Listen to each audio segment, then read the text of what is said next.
I believe that you are not here by random, but God has something incredible in store for you here at Switch, and I'm so glad that you are part. Because tonight, we are talking about emotions. Now, before we dive in, I need to tell you a secret, and that emotions are not my favorite. I think it's because I really didn't know how to deal with them growing up. Like when I was a little kid, I was like overly emotional. Like I was that friend where if you looked at them wrong, like burst into tears. And then like I grew up and like the logic side of my brain started to kick in and I realized like that's ridiculous. But I like swung too far the other way and I like shut all my emotions down. And now as an adult, I feel like I've really hit my stride. Like I feel like I've become this emotionally mature person until the other day I was talking with a human and he started comparing me to my sister. Now, here's the thing, my sister is amazing. Like she's talented, she's fun, and I'm just stinking proud of who she is.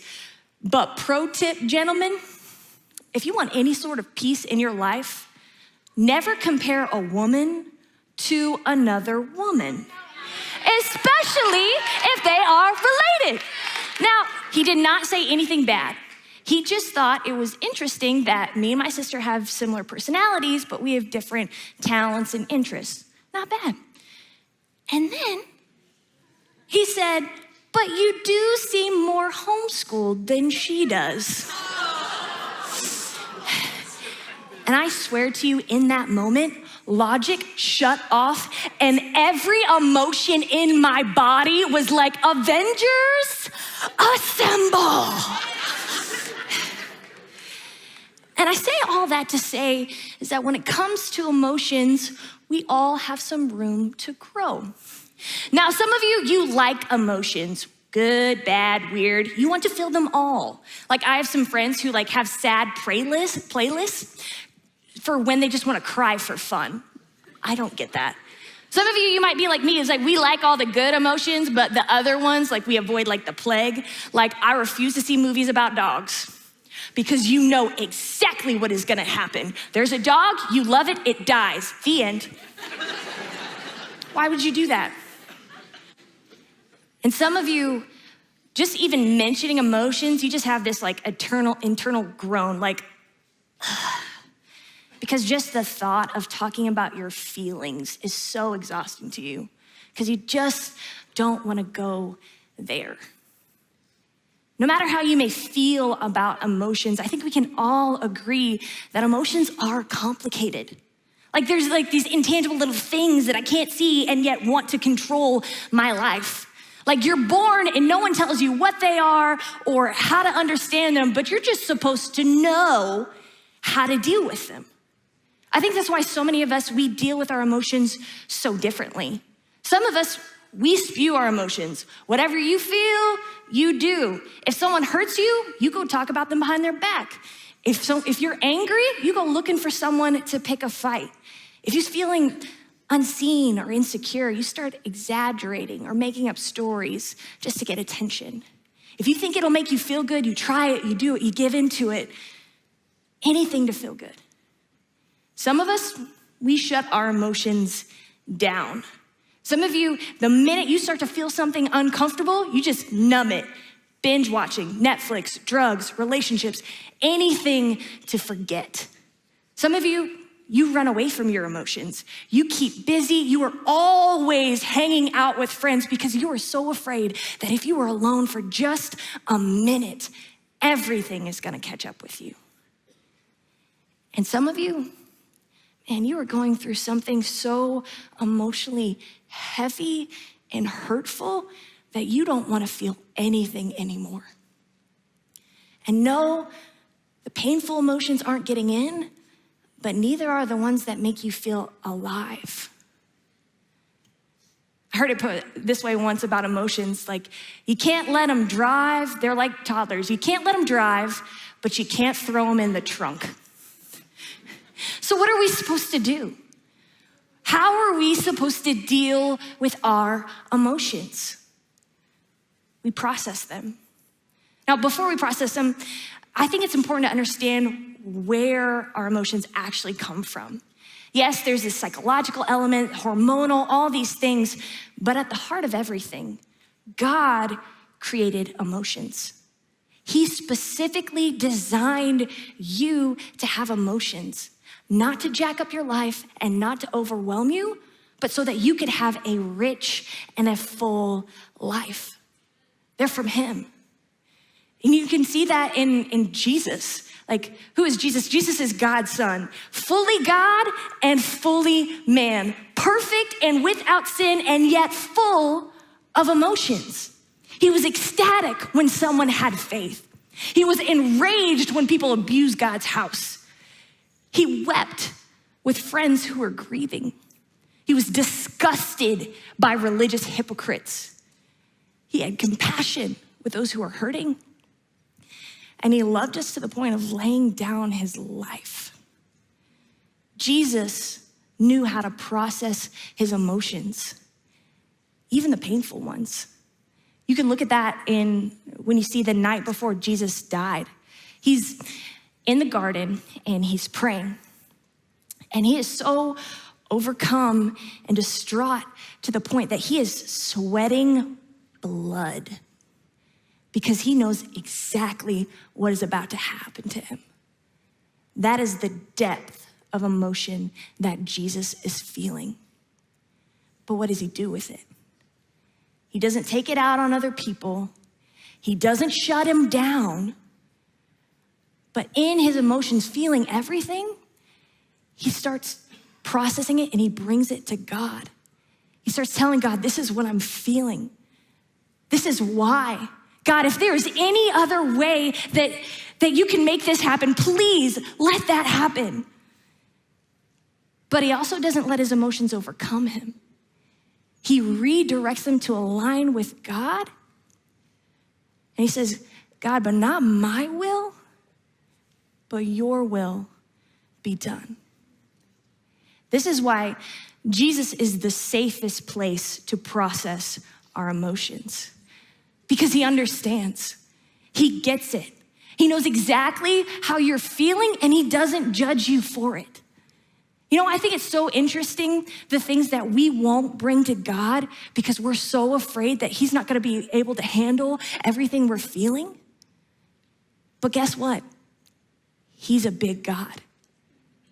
And not only that, he already knows and he loves you. He even still likes you. You can bring it to him. Sometimes we don't bring things to God because we're ashamed of how we feel. And other times we don't bring things to God because we don't really think it matters. Like, God, if you already know anything, why do I have to tell you? I feel like this way all the time. Like, God, what's the point? If you already know everything that's going on in here, like, why do I have to tell you? What is the point of praying to you about it? And then I started thinking about my friends. How I can know a friend is going through a hard time and I can know everything that they're dealing with and how they're feeling, but it's different when they tell me. When they trust me enough to let me into what is going on in their life. It's a deeper level of friendship. And when they don't bring it to me, not only does it hurt them because I know they are going through something alone and that they're holding on to it, but it hurts our friendship because it's like, man, you can't trust me with this. And it's the same way with God. Not only does it hurt us when we don't bring our hurt and our pain and our emotion to God, but it restricts our relationship with him. And yes, Jesus wants to help you. He wants to heal you. He wants to be there for you. But more than anything, he wants a real relationship with you. He wants a real friendship with you where you can trust him and you can bring him everything you're feeling, good, bad, big, or small, because you can. You can. And so what do we do? How do we, when we talk about processing, like, what does that even look like? Because that's like a weird word. When I talk about processing our emotions, especially with God, it's just saying time out. What am I actually feeling? What is really going on, and what am I gonna do about it? Sometimes that looks like, you know what? Processing with God looks like going for a run and praying in your head. Sometimes processing maybe for you is just opening up your heart in worship and just pouring out everything that's going on. Sometimes that might look like, writing everything down, writing God a letter. This is what's going on. This is how I'm feeling. I'm learning this right now. I've actually just started talking out loud to God. That sounds crazy, I know. Like where I will literally just stop and I will just say, God, I'm sad. What this person said really hurt me. And I will just keep talking until I get to an answer. Because the things you're feeling aren't for no reason. A lot of times, your emotions are trying to get your attention to tell you that there is something else going on. It's kind of like the warning lights on your dashboard. Maybe for some of you, you drive and you see your dashboard, or maybe you've watched and looked at your mom driving, maybe to catch her speeding, and you've seen it. And what do these lights do? See, these lights come on when there's something not right in your car and you need to fix it. Now, here's the thing about these lights. I can ignore them. I can pretend they're not real and hope they go away, but eventually something is going to break. And how much damage there is, how much it's gonna cost me, is all depending on how quickly I acknowledge that problem and I deal with it. And it's the same things for your emotions. And because sometimes it's little things. Sometimes it's not like the end of the world. Like if my gas light comes on, it means I need to get gas. My car will stop working if I don't. If I snap at someone on 4 p.m. on a Thursday, usually it means I'm hangry and I just need a snack. But sometimes your emotions are trying to tell you that there is something deeper going on, something that you may not even know is there. So back to my story at the beginning. Here I am, Marvel level intensity, my emotions. And in my mind, I am ripping this dude to shreds. He is this small, he does not stand a chance, because I've at least matured enough not to let it out of my mouth. But then it's hours later, and it is still bothering me. Like, still bothering me. And so bad to the point where I just finally had to stop and say, God, what is going on? Because this comment that wasn't even meant to hurt me, like this shouldn't affect me like it is. Why is this bothering me? What is happening? And so I just started a process. I just started to talk about it. And through talking about it and just processing with God and just figuring out what I actually really feel and why, I figured out what it was. You see, my whole life, my greatest insecurity is that I am awkward and hard for other people to connect with. And what that comment did, it felt like a confirmation of every fear I've ever had about it. Like, see, other people know you're awkward too. It's not just in your head. See, you really can't get close to other people. See, other people really don't want you around. You know, the thing was, that hasn't come up in a while. And I thought I was done with it. But what my emotions were showing me and telling me is that I still had things that I needed God's help to deal with. So my question for you is, what are you not dealing with? Because we all have things we need to deal with. Maybe it's an insecurity that you have going on. Maybe it's hurt that someone else has done to you. Maybe it's guilt over something that you've done. Maybe it's pride that's taking up way too much space in your heart. Because here's the things that we don't deal with don't go away. We just take them into adulthood. But if you will take the time to deal with these things now, asking God and others for help, you get to leave it here. Now you might be wondering, saying to yourself, you know what, Allison, that sounds really good. But it also sounds like getting real about things I don't want to get real about. Yeah. That sounds like putting in some time. Yes. That sounds like asking for help and being open to God. Yes. Because as much as you don't want to deal or get real with things that are hurtful, I believe what we want even more than that is peace. And here's what God says about peace. Jesus says this in John 14:27. Jesus says, peace I leave you, my peace I give you.